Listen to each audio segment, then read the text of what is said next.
Vocabulary is the key, the nerve, the war, or rather a defeat without a battle when you don't have it on your side. I'm sure we need an aristocracy of readers. What do you think about paperback books? Not much good. Why? It caused many who didn't need to read to suddenly have Sartre in their hands. Orwell had made that clear in 1984. The less educated people are and the more elites control their vocabulary, the more controlled and limited they become. There's also fluoride. Sure, we got caught on that, but we have other tricks, so don't worry. There's a reason this is the first time in history intelligence quotient has dropped from one generation to the next. Look at what your kids are being influenced by. Look at the influencers who are influencing them. Yeah, well, it's not any better than their vocabulary. We've still got good days ahead of us. And today there are a bunch of words with vague definitions that seem to directly affect emotions, stroking people's biases the right way, and as a result, preventing a lot of people's brains from switching to analytical mode. Conspiracy theorist, you? Exactly, a conspiracy theorist instantly discredits someone without trial. It's not wise to see conspiracies everywhere, but ignoring them completely means you're already stuck. Each year, the European Central Bank issues hundreds of billions of euros, printing money that ultimately benefits the wealthiest people. Cash for banks, just to cover their bad speculation. When a speculative bubble bursts, we're expected to work on a public holiday out of solidarity. All that for the mistakes of a world we don't belong to, and that gives us nothing. I'm not sure it's a conspiracy, but they're definitely mocking us. Do you have a mask for me too? And my mask? And my mask? No, you're right. We got eaten up commercially. You have to live with the times. Instead of being a hacker, you'd be better off being a trader. That's progressive. Ah, being progressive is now a must-have quality, nearly non-negotiable. We mainly understand this word through its opposite, conservative, which has become quite burdensome. I prefer to say reactionary, it's a stronger insult. Above that, there's only fascist, anti-Semite, racist, xenophobe. Yet, conservatism, in my opinion, before others took over the definition, is about preserving what should be preserved. Be careful, preserve only what experience and reason have proven beneficial. Unacceptable definition. Maybe because reason and experience are often left out. Oh, that's enough. Let's stop the populism. Populism too, yes. How did this word become so negative, so contemptuous? Labeling a movement or person as populist and saying we hate them for it doesn't really explain anything. Isn't it necessarily feeling superior to the people? Foolishly swept up by this populism. In short, feeling like you're from a higher class? Bourgeois. As Trotsky noted, not by accident, the bourgeoisie with greater class consciousness than the proletariat is keen to impose its morality on the exploited classes. That quote is from Their Morality and Ours, which discusses class opposition, by definition, a form of populism.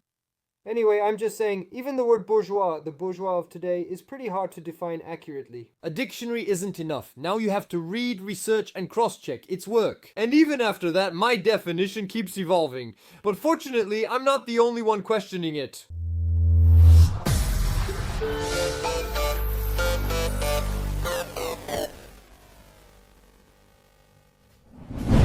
Video with the support of the National Center for Cinema and the Moving Image. It means the National Center for Cinema provided up to 50,000 euros to create the show. However, they do have some control, since I'm not allowed. Fortunately, the National Center for Cinema is a public institution under the Ministry of Culture. So it's part of the state. And logically, you have to go along with it a little, or at least not go against it. Okay, you prepared something about the bourgeoisie, right? Yes, with a test. So here we are with USUL and Cotentin for an episode of Ouvrez les Guillemets, created for and funded by Mediapart. Opposition media. Fully independent, please. Their slogan is, only our readers can buy us. Mediapart! Only our readers can buy us. Yes, that's true. But I thought I saw something about support from the National Center for Cinema, so from the state, right? There isn't. PARADOXA! No, we'll keep going and ignore that, as I still want to refine my definition of the bourgeois class. I'll summarize the first 5 minutes of the video for you, since what is said seems obvious to me, and including everything might be too long. USUL talks about the importance of vocabulary, and those in power try to impose theirs on us. Workers have become employees.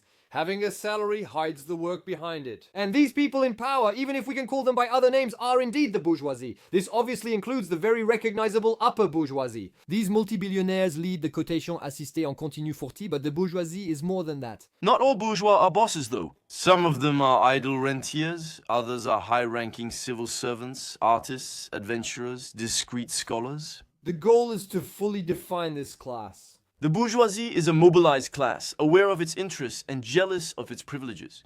But above all, it's a class, it's a social class. So it's a group, and that's how it should be understood. And now, this is the big game. This is the big test. You were waiting for it. Are you part of this group? Are you part of this social class?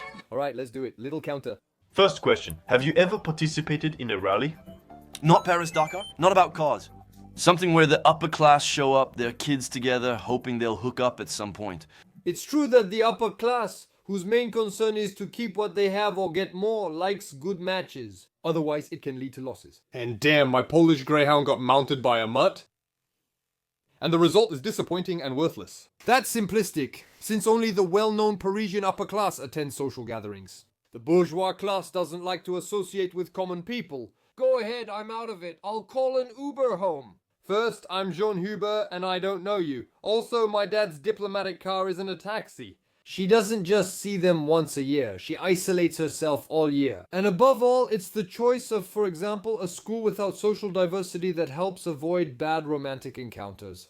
Maybe I'm just suspicious, but you have beautiful eyes, Hubert. Oh, what's happening to us? Second question, have you ever deducted a political party donation on your taxes? That's an important point. The bourgeois wants to keep his social status and opposes economic or political changes. Yes, that's why he votes for the conservative right. Yes, but that's mostly traditional bourgeois. Today's bourgeois, while economically conservative, can sometimes be socially progressive. He can vote across the political spectrum, which is a major reason for Macron's support. No, but Macron is a major shift.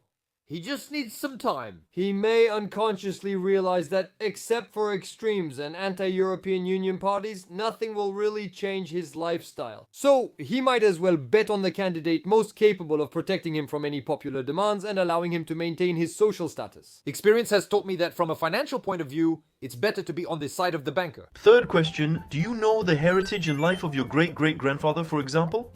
Do you know your ancestors' history? I have a bit of trouble with this question because it would mean that wanting to know your past or genealogy would be bourgeois activities. Huh? Maybe it's mainly for those with time, but is it really just for that group?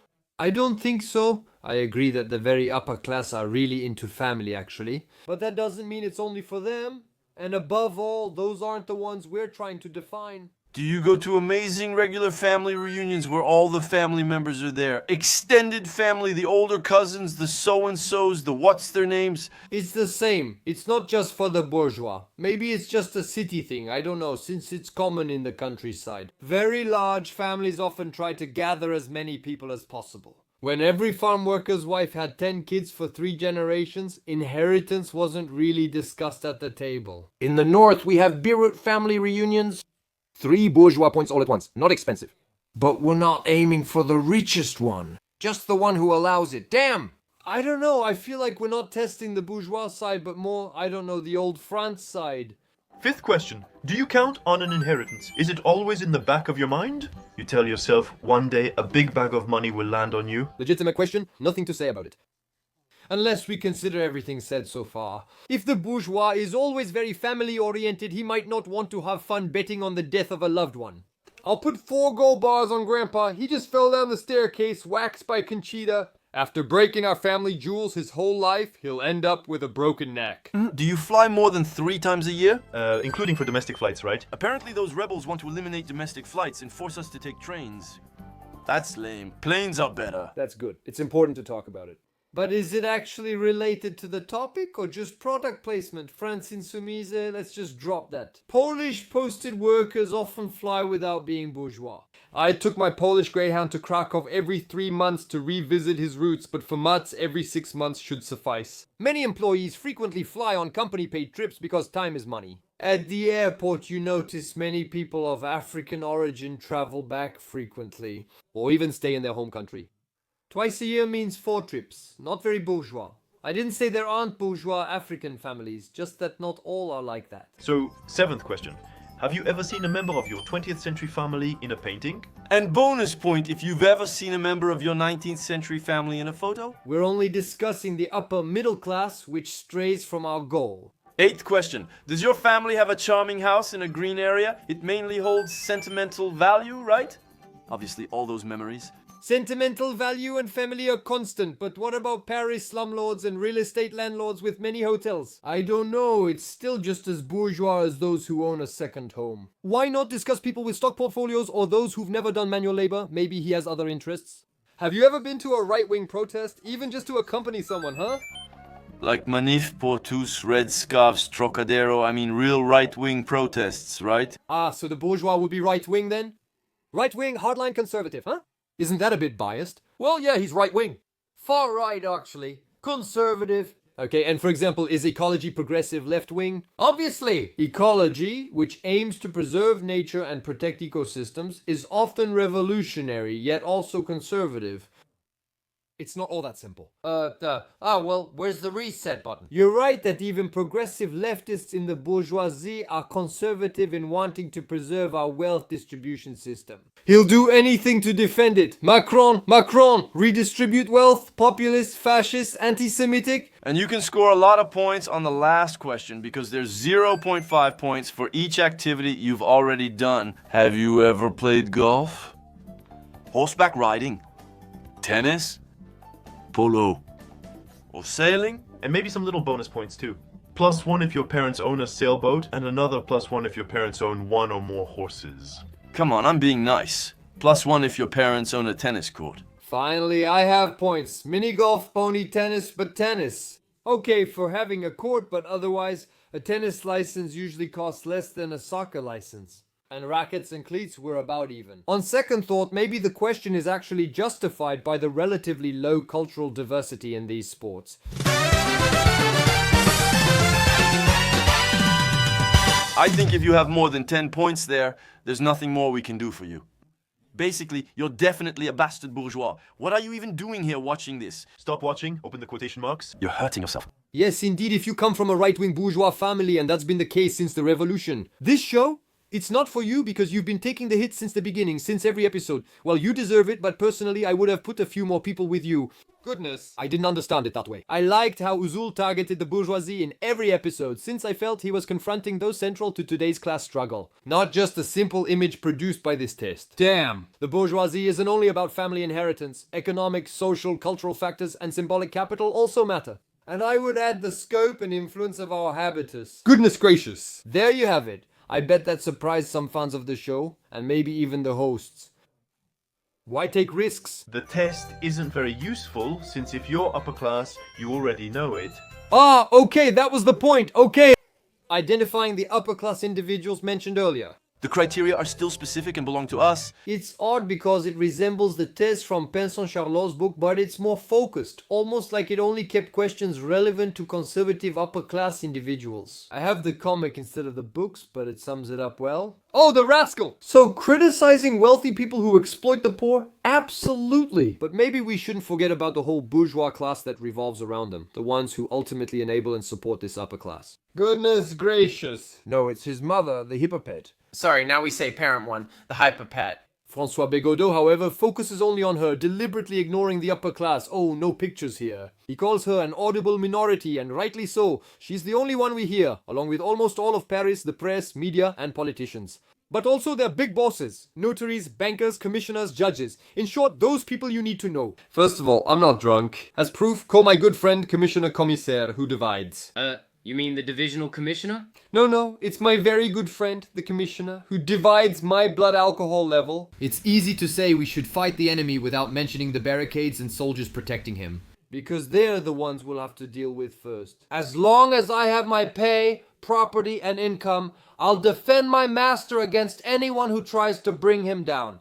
The bourgeois keeps to themselves, wallowing in their own stupidity. Stupidity they broadcast to a wide audience, even to those who don't want to hear it. So we end up stuck in a dominant way of thinking that isn't ours, that doesn't belong to the majority. You have to admit we're doing pretty well, huh? We practically deserve a medal and rewards, but never mind, we've already gotten them.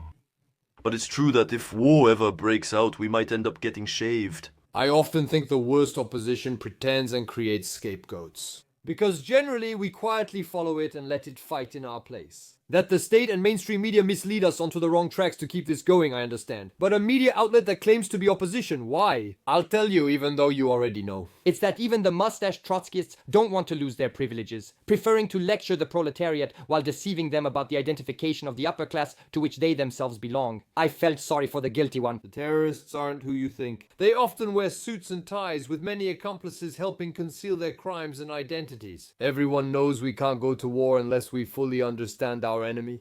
PARADOXA!